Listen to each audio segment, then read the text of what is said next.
My name's Angelo, and welcome to We Want Picks. Every single week, we break down full UFC fight cards. We give you our bets, we give you our picks, and we give you our fantasy plays. So make sure you like this video and subscribe to the channel so you don't miss any of our content.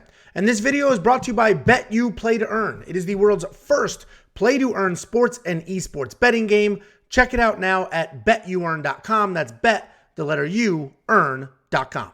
Next up, at UFC 272, we have Negumereanu versus Kennedy Nzechukwu.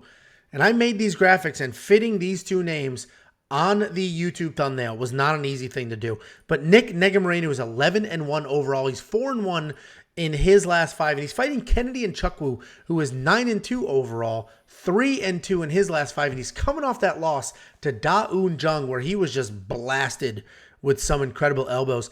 Negumereanu has had a successful run after a 2-year layoff. And up until that layoff, and since his comeback, he has had a 100% finish rate.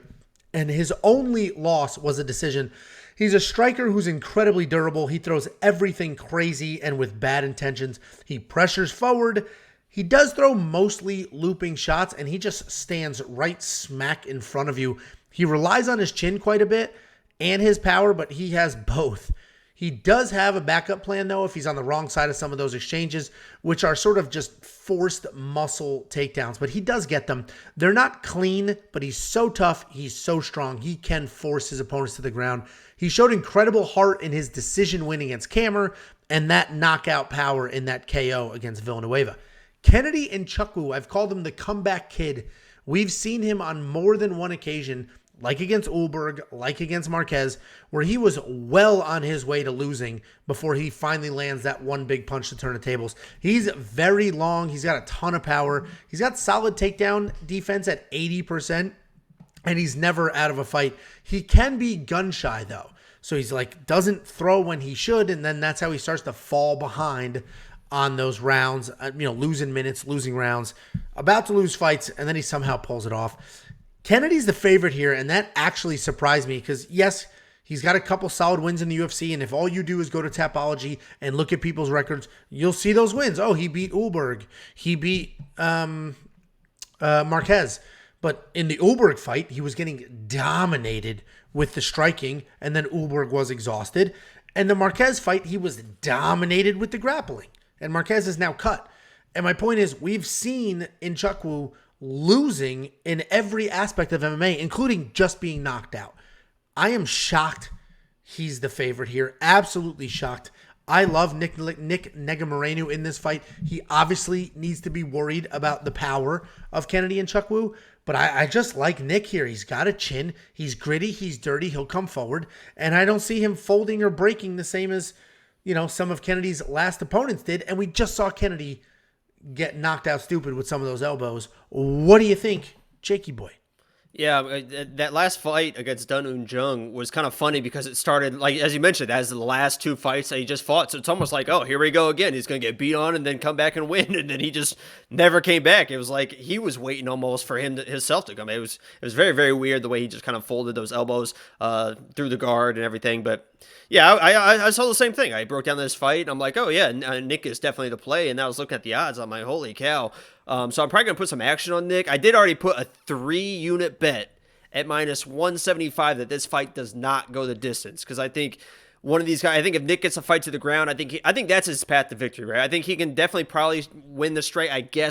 He kind of, as you mentioned, kind of Sean Strickland's himself forward, where he just kind of plots forward and doesn't really, Sean Strickland obviously can move and shoulder roll a little bit better than him. But look at the striking differential. Less than 3 and is hit almost 6 times. Right. So you nailed it. I mean, he just kind of stands there in front of you, and we've seen Kennedy with his volume kind of overwhelm people like that. But as you mentioned, I don't see Nick being one of those guys that's going to get overwhelmed. And if he is, he has the wrestling that he can go to. And if Kennedy's coming forward, he's going to come forward a lot of pressure, and then he can just kind of duck under with those legs. And I think if he gets his fight to the ground, I think that's where he wants to be in this matchup. So I like Nick in this matchup. I mentioned, I don't know if I even said what my bet was. Three units minus 175. The fight does not go the distance because I just think that Nick is able to finish him on the ground, or maybe Kennedy comes with the volume. But Kennedy's either going to break somebody or break himself. He's proven that the last 3 fights, I guess. So It's minus 175, 3 units, and I might play some action on Nick himself as well because I like him in this matchup. Yeah, I mean, does not go to distance is pretty solid because even Nick literally only has 2 decisions in his entire career, 1 win, 1 loss, and the dude has 12 fights. So 10 fights are stoppages. 2 went to a decision. Kennedy, we've seen get stopped and stop people. So yeah, it does not go to decision is probably pretty solid. I mean, it's a favorite. It's almost a 2-1 favorites, but yeah. I just liked enough to put 3 units on it for sure. Well, and I have a bet on this as well. I just did one straight up unit on money line for Nick Negumereanu to win. I was shocked that Kennedy was the favorite. Like he's not terrible. People hate his guts. He's not terrible. He's not bad at all. He's got very real power and he's proven that last fight, that last fight he had nothing. He offered nothing. So yeah, well, you know what? I know it's a what have you done for me lately sport, but you know, you gotta factor in a little more than that. Either way, I was surprised he was a favorite, let alone a minus 150. So fine with me. I took Nick Negumereanu money line. I think it's does not go to the decision, so I think for me it's an obvious less play because I think Nick's path to victory is grappling. I think if he grapples, then he can easily control his fight and get a submission win. And I think if he gets him to the ground, he gets back control and gets submission pretty fairly easily. So I like the less play on that. As we check on the the prices are backwards. Chuck Wu's $8,400, so $7,800 for Nick Negumereanu. That's probably worth it, and he'll probably be in my lineup because I do need some underdogs because I'm going to have 2 big-time heavy favorites. So, you know, I'll spend the $7,800 most likely. What do you think? I have somebody else in mind. Oh, okay. What, at that price point, you mean? Dun, dun, dun. Okay. Stay tuned anyway, next week. If you want $50 free to spend on whatever you want, go to WeWantPicks.com/bets. Sign up with any one of our 5 betting partners. Make a deposit. Let me know. I'll send you $50. All you need to do is go to WeWantPicks.com/bets. Literally right there is not only where you sign up, but also where you claim your 50 free bucks. Super easy, super fast. Cash App, PayPal, Venmo, however you want your free money.